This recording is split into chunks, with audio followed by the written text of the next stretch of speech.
안녕하십니까. 조국혁신당 국회의원 김주정입니다. 저희 오늘 조국혁신당 의원 일동은 이스라엘의 집단 학살을 규탄하기 위해서 이 자리에 섰습니다. 여러분들도 홀로코스트를 잘 기억하실 겁니다. 인류 역사상 가장 큰 피해를 입은 이스라엘이 지금은 또 다른 민족을 똑같이 학살하고 있습니다. 피해자가 가해자의 모습으로 돌아온 역설 앞에서 분노합니다. 함께 목소리를 내어주실 분들을 소개합니다. 저희 전원 조국혁신당 12명의 국회의원들이 다 연명을 했고요. 여기 오신 분은 4분이십니다. 조국혁신당 강경숙 의원님 오셨습니다. 백선희 의원님 오셨습니다. 이혜민 의원님 오셨습니다. 지금부터 회견문을 낭독하겠습니다. 대한민국은 더 이상 구경꾼으로 남아서는 안 됩니다. 우리는 전쟁광 이스라엘의 집단 학살을 강력히 규탄합니다. 이스라엘이 230만 팔레스타인을 멸절하기 위해 수단과 방법을 가리지 않고 집단 학살을 자행하고 있는 현실이 너무 무섭고 두렵습니다. 하마스의 민간인 공격은 분명히 잘못입니다. 그러나 집단 학살을 우리는 용납할 수 없습니다. 복잡하게 얽혀있는 이스라엘과 팔레스타인의 어두운 역사와 정치적 이해관계를 따지기 전에 우리가 오늘 목도하고 있는 비인간성과 학살의 현실을 직시해야 합니다.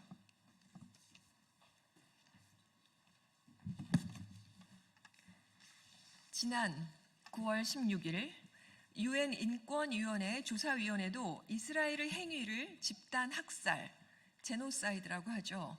그렇게 규정했습니다. 조사위원회의 발표에 따르면 2023년 10월 7일부터 2025년 7월 31일까지 6만 199명의 팔레스타인인이 사망했습니다.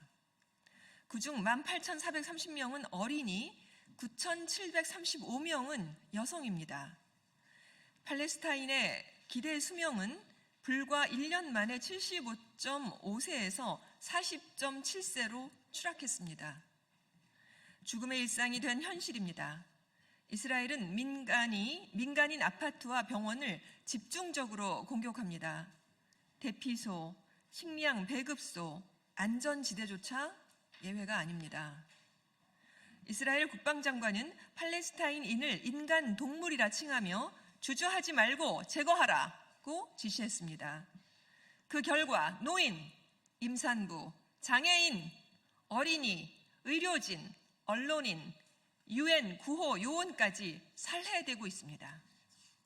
목적은 오직 팔레스타인인의 말살입니다. 미래의 위협을 제거한다는 명분으로 어린이들을 공격하고 아이들이 미래에 자녀를 가질 가능성 자체를 차단하기 위해 고의로 머리와 복부에 총격을 가하고 있습니다. 일부러 산부인과 병동과 생식, 모속 건강시설을 집중적이고 체계적으로 파괴합니다. 아이들은 혼자 있을 때도, 흰 깃발을 들었을 때도, 부모와 함께 있을 때도 총격을 당했습니다. 팔레스타인인은 가방만 들어도 테러리스트로 몰립니다. 수천 명이 구금되어 고문, 구타, 강간, 성폭력에 노출되어 잔혹하고 비인도적이며 비인간적인 대우를 받고 있습니다.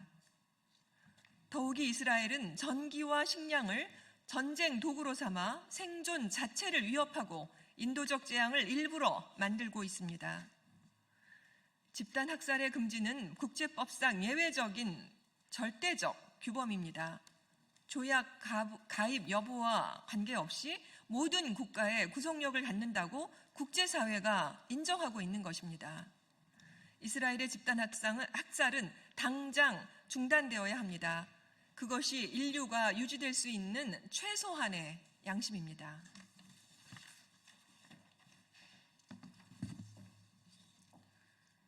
대한민국 먼 나라 일이고 거기까지 신경 쓸 여력이 없다는 이유로 비겁한 회피를 해서는 안 됩니다. 애써 외면하거나 침묵하는 사이 우리는 참혹한 범죄 행위에 가담하게 됩니다. 실제로 이스라엘의 집단 학살에 한국의 무기와 장비가 사용될 수도 있습니다. 2023년 10월 이후에도 총열과 총몸, 프레임 등의 무기 부품이 수출되었습니다. 국제법은 집단 학살, 전쟁 범죄에 사용될 것을 알면서 무기를 이전하는 것을 명백히 금지하고 있습니다. 한국은 즉시 이스라엘에 대한 무기 수출을 중단해야 합니다. 더욱이 오는 10월 17일부터 열리는 국내 최대 방산 전시회인 2025년 아덱스에 이스라엘 국방부와 방산기업 등 9곳이 참가 신청을 했습니다. 그중에는 가자 전쟁에 무인기를 제공해 학살에 이용된 것으로 알려진 기업도 포함되어 있습니다.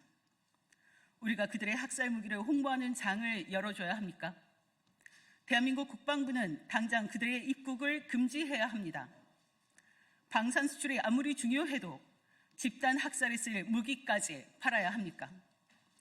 죽음의 상인이 되어서는 안 됩니다.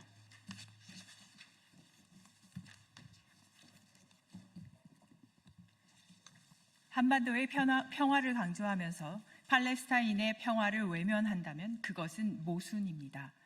대한민국은 2025년 9월 유엔 안보리 의장국을 맡고 있습니다. 우리 대통령은 이제 곧 유엔 총회 기조연설과 안보리 회의를 직접 주재합니다. 평화를 제1의 가치로 여기고 평화가 최초가 되어야 한다고 믿는 대한민국의 대통령은 이 자리에서 이스라엘의 집단 학살 중단을 촉구하는 메시지를 발표해야 합니다. 또한 미얀마, 러시아에 취했던 무기와 전략물자 수출 통제와 마찬가지로 국제법에 따라 이스라엘에 대한 무기 수출 전면 금지를 선언해야 할 것입니다. 또한 우리 정부는 팔레스타인의 독립국가 지위를 인정해야 합니다. 두 국가론을 주장하면서 팔레스타인 국가를 인정하지 않는 것은 위선입니다.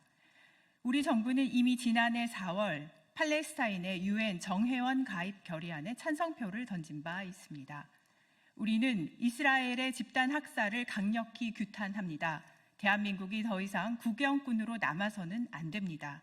침묵은 공모입니다. 비겁한 회피는 동조입니다. 2025년 9월 22일 조국혁신당 국회의원 일동. 두 가지만 더 추가로 말씀드릴 게 있습니다. 또 최근에 가자 전쟁 중단 휴전 결의안에 15개국 상임 비상임국 안보리에서 미국의 거부권으로 다시 중단되었습니다. 미국이 이스라엘 정쟁을 부추기고 있습니다. 최근에는 트럼프는 네타냐후와 이스라엘의 국방장관을 전범으로 지정했던 국제사법재판소 검사를 제재하고 있습니다. 이제 이스라엘 범죄가 미국의 범죄가 되고 있습니다. 이상 기자회견을 마치도록 하겠습니다. 고맙습니다.